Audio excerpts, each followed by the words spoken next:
மைக்ரோமேக்ஸ்ல இருந்து நோட் 2 அப்படிங்கிற ஒரு புது ஸ்மார்ட் போனை இன்னைக்கு லான்ச் பண்றதா இருக்காங்க. இந்த போன்ல என்ன விஷயங்கள் வருது அப்படிங்கறத டீடைலாக இந்த வீடியோல பார்க்கலாம். வீடியோக்குள்ள போக முன்னாடி ஒரே ஒரு லைக் மட்டும் கொடுத்துருங்க. பில்ட பொறுத்தவரையும் நமக்கு வந்து கிடைச்ச டீசரை வச்சு பார்க்கும்போது இது கிளாஸ் பில்டா தான் இருக்க போகுது. அது மட்டும் இல்லாம இந்த போன் ரெண்டு டிஃபரெண்டான கலர்ல வரப்போகுது. அதுபடி பார்க்கும்போது பிளாக் மற்றும் பிரவுன் அப்படிங்கிற கலர்ஸ்ல வருது. அடுத்ததாக டிஸ்பிளே பத்தி பார்க்கலாம். ஃப்ரண்ட் சைடில் நமக்கு வந்து ஒரு 6.43 இன்ச்சுக்கான ஃபுல் ஹெச்டி ப்ளஸ் ரெசல்யூஷன் உள்ள AMOLED டிஸ்பிளே கொடுக்குறாங்க. இது போன வருடத்துக்கான மைக்ரோமேக்ஸ் நோட் 1 கம்பேர் பண்ணி பார்க்கும்போது அதில் LCD டிஸ்பிளே கொடுத்துருந்தாங்க. இதில் AMOLED டிஸ்பிளே கொடுத்துருக்க நல்ல விஷயமா இருக்கு. மேலும் ரிஃப்ரெஷ் ரேட் அப்படின்னு பார்க்கும்போது இது வந்து 90 ஹெட்ஸ் வருதா இல்லைன்னா வந்து 120 ஹெட்ஸ் டிஸ்பிளே வருதா அப்படிங்கிறது இப்போதைக்கு தெரியல. ஆனால் ரூமர்ஸ் படி பார்க்கும்போது 90 ஹெட்ஸாக தான் இருக்கும்னு சொல்லி எதிர்பார்க்கலாம் அப்படின்னு சொல்றாங்க. 90 ஹெட்ஸா 120 ஹெட்ஸா இல்லைன்னா நார்மலாக 60 ஹெட்ஸ்லேயே லான்ச் பண்ணுறாங்களா அப்படிங்கிறத பொறுத்து இருந்தால் பார்க்கணும். ஸோ அது வந்ததுக்கப்புறம் கீழே டிஸ்கிரிப்ஷன் பாக்ஸில் மென்ஷன் பண்ணுறேன். மேலும் AMOLED டிஸ்பிளே கொடுத்திருந்தா கூட நமக்கு இந்த போன்ல வந்து finger print scanner side mounted finger print scanner தான் வருது. அதாவது பவர் பட்டன்ல ஃபிங்கர் பிரிண்ட் ஸ்கேனர் தராங்க. அடுத்தபடியாக பெர்ஃபார்மன்ஸ் பற்றி பார்க்கலாம். இந்த ஃபோனுக்கு வந்து மீடியாடெக்கோட ஹீலியோ G95 அப்படிங்கிற ஒரு 2 GHz ப்ராசர் கொடுக்குறாங்க.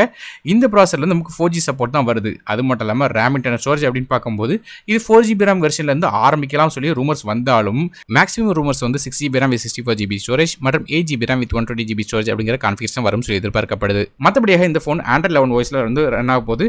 அது போக ஃபோனோட பேக் சைட் நமக்கு வந்து 4 கேமரா இருக்கும்னு சொல்லி எதிர்பார்க்கப்படுது. மொதல் கேமரா ஒரு 14 எம்பிக்கான ரியர் ஃபேசிங் கேமரா இருக்கும்னு சொல்கிறாங்க. அது மட்டும் இல்லாமல் ரெண்டாவது கேமரா ஒரு 5 மெகாபிக்சலுக்கான ஒரு அல்ட்ரா வைட் சென்சார் இருக்கும் சொல்லி எதிர்பார்க்கப்படுது. இது போக 2 மெகாபிக்சலுக்கான டெப்த் சென்சரும் இன்னும் 2 மெகாபிக்சலுக்கான மேக்ரோ சென்சாரும் இருக்கும் சொல்லி எதிர்பார்க்கப்படுது. ஸோ ஃபோனோட பேக் சைட் 4 கேமரா இருக்கும் சொல்றாங்க. மற்றபடியாக செல்ஃபி கேமரா அப்படின்னு பார்க்கும்போது கூட நமக்கு ஃப்ரண்ட் சைடில் 60 மெகாபிக்சலுக்கான ஃப்ரண்ட் ஃபேசிங் கேமரா தான் இருக்க போகுது அப்படிங்கிற மாதிரி மென்ஷன் பண்ணியிருக்காங்க. அடுத்தபடியாக பேட்டரிஸ் பற்றி பார்க்கலாம்.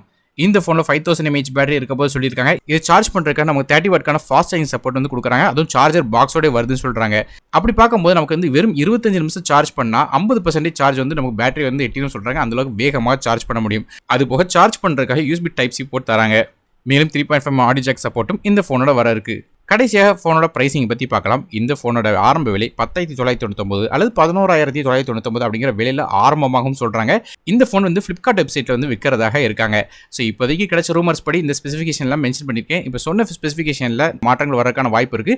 அதை கீழே டிஸ்கிரிப்ஷன் பாக்ஸில் லான்ச் டைமுக்கு அப்புறம் சொல்கிறேன். மேலும் பிரைசிங் மாதிரியான எல்லா விஷயங்களும் அதில் அப்கிரேட் பண்ணுறேன். அதனால் மறக்காம வந்து டிஸ்கிரிப்ஷன் பாக்ஸ் செக் பண்ணிக்கோங்க. ஸோ ஃப்ரெண்ட்ஸ், நீங்கள் இந்த மைக்ரோமேக்ஸோட நோட் 2 பற்றி என்ன நினைக்கிங்க அப்படிங்கிறது கீழே காமெண்ட் செக்ஷனில் மென்ஷன் பண்ணுங்கள். வீடியோ பிடிச்ச ஒரே லைக் கொடுத்துருங்க. மறக்காம கீழே டிஸ்கிரிப்ஷன் பாக்ஸும் செக் பண்ணி பார்த்துக்கோங்க. என்ன ஸ்பெசிஃபிகேஷன் அதெல்லாம் கிளியராக மென்ஷன் பண்ணிப்பேன். நானும் டெக்கின் தம்காக மற்றொரு வீடியோவில் உங்களுக்கு நன்றி. வணக்கம்.